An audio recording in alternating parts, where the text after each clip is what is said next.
Hello guys, gapanit ay ko karon og saging nga hindugno kay daba kay mo yato ang lutoon para snack karong hapuna.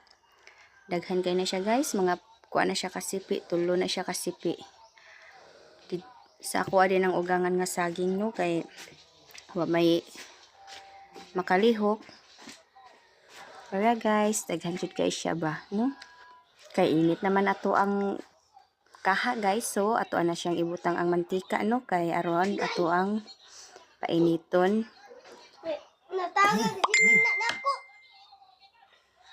So wala nagpaabot ta sa kuan guys no, sa nagpainit ta sa kanang mantika.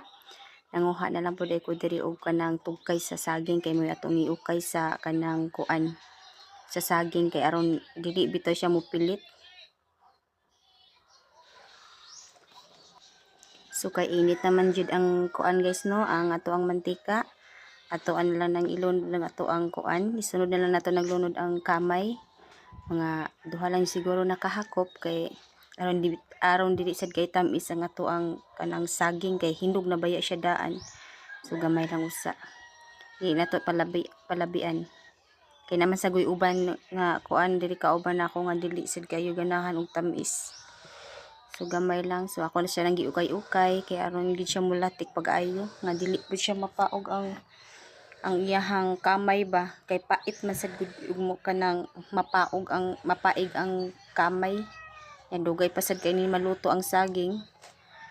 So, ato na siyang gi anam-anam og lunod kay dili man siya mausa og lunod guys kay pati masang daghanan niya gamay ra sad kay ni atong kaha.